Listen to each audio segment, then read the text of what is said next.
channel. You're with Reverend Dr. J.W. Morrison, theologist, Central Coast, New South Wales, Australia. Have you ever thought about how somebody will try and win you with food? They'll talk about how good a cook they are, all the different things they know about food, how important food is, how committed to food they are, all the different attributes and ways in which you can cook particular meals, all the different culinary presentations and table presentations and recipes and things. And then you go round down or go visit them at their place and they make you up boiled rice with frozen spring rolls and spaghetti bolognese or something like this, and they've spent all this time telling you how important food is, and quite frankly they can hardly even cook. But that's their way in trying to influence you by way of appetite. They're trying to get a hold on you mentally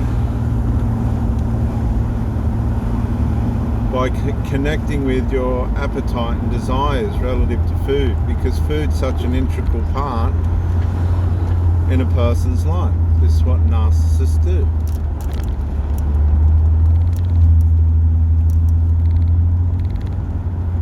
They try and take advantage of people by presenting themselves as a gourmet chef, somebody that can deliver world-class cuisine.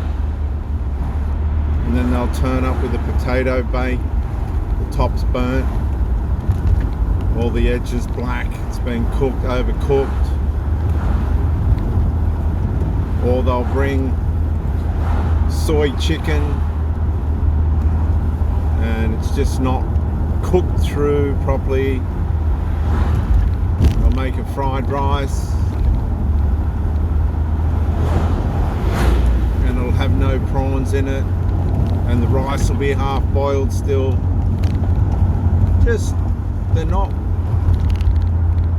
They've made this great big deal out of food. And then as the relationship goes on, you're having special fried rice and all this stuff, and then they're not even inviting you to their place at all. You compliment their food, you tell them it's like world-class cuisine, but it's not. Absolutely not. And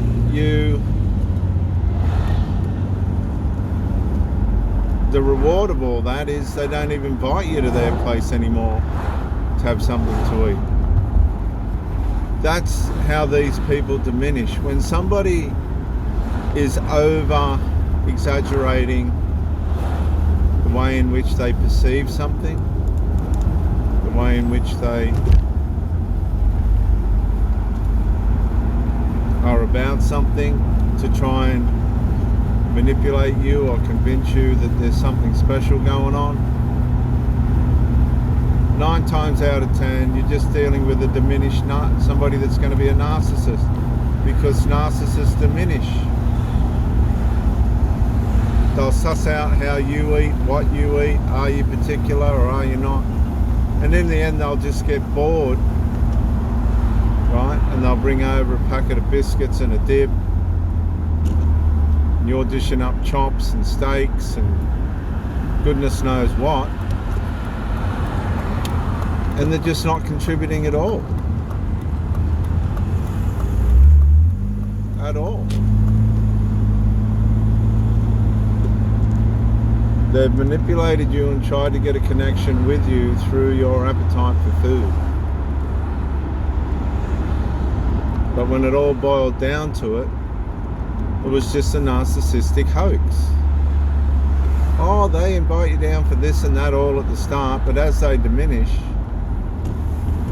if you ask for an apple or an orange at their place, they get offended. They don't want to share.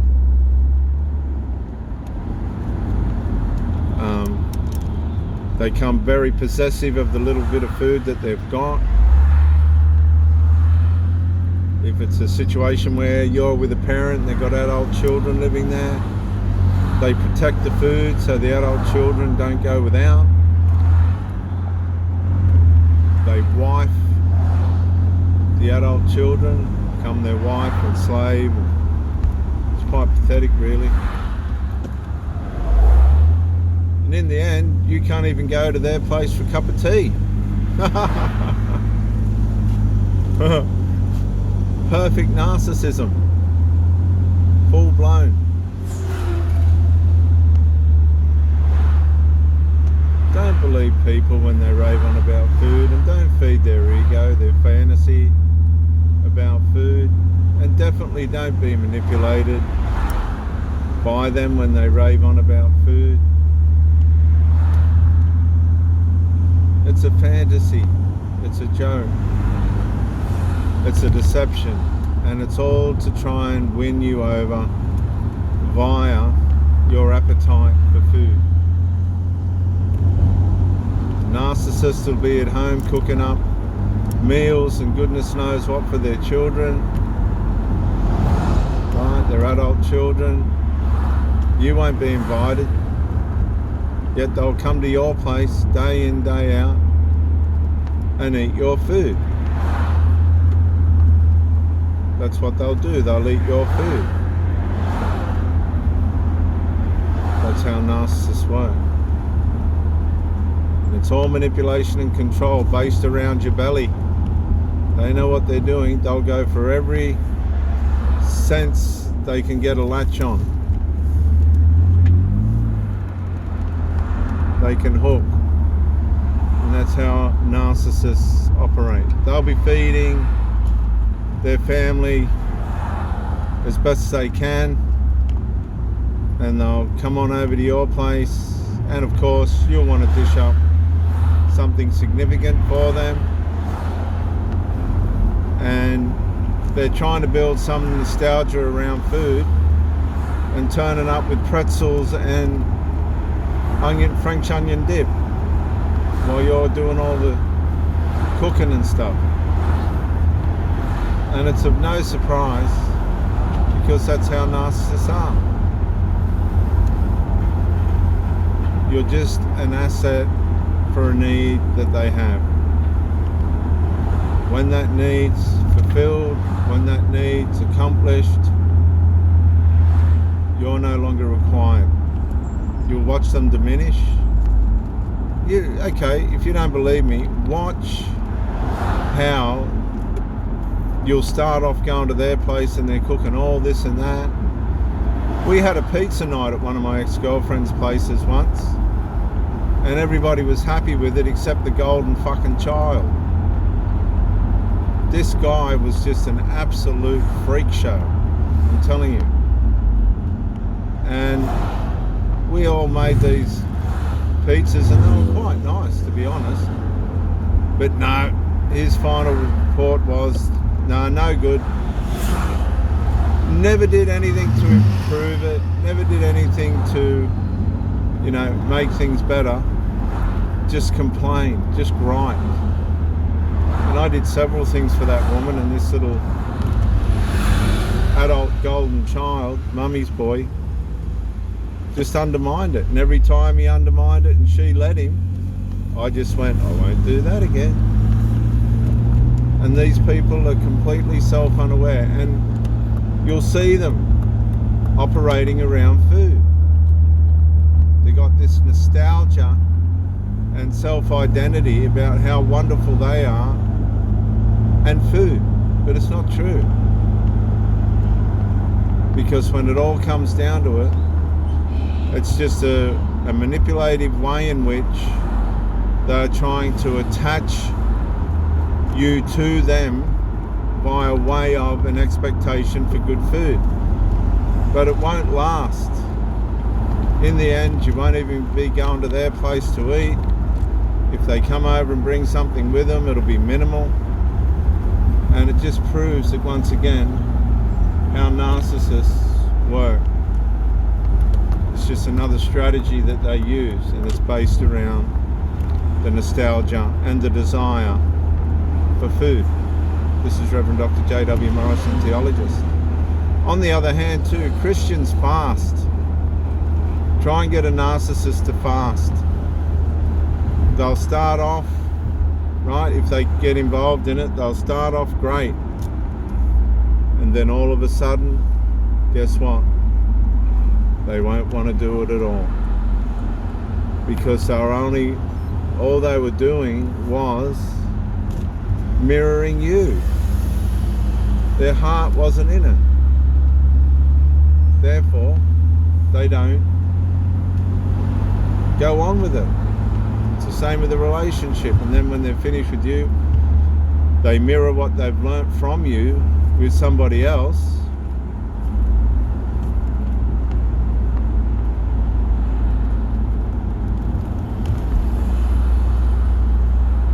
And see how far they last with that. They just don't last at anything. They diminish. And it just goes round and round. Don't worry about who the narcissist is with next, because it'll be exactly the same. In the end, a lot of the time, the narcissists just give in.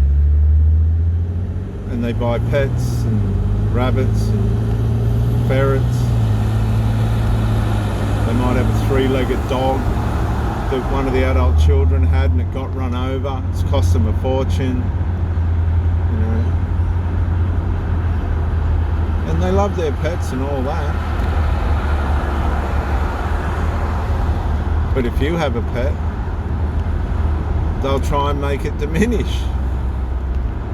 It's just how it works. Narcissists don't last. They don't know how to last.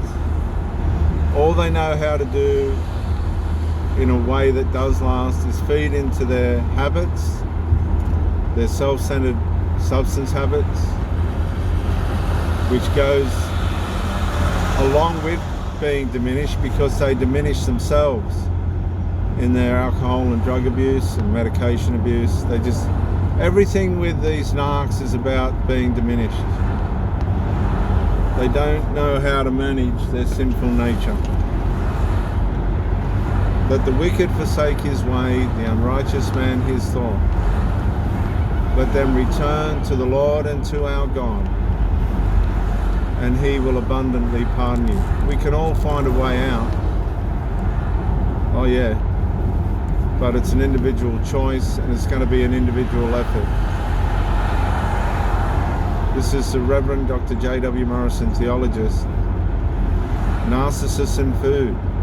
It's all a manipulation tactic to get you to attach to that person by way of appetite. Because guess what? Every day you're going to be hungry, and every day you're going to want food. But just because they get you attached doesn't necessarily mean they're going to follow through. They just want to make that attachment. Reverend Dr. J.W. Morrison, bye for now.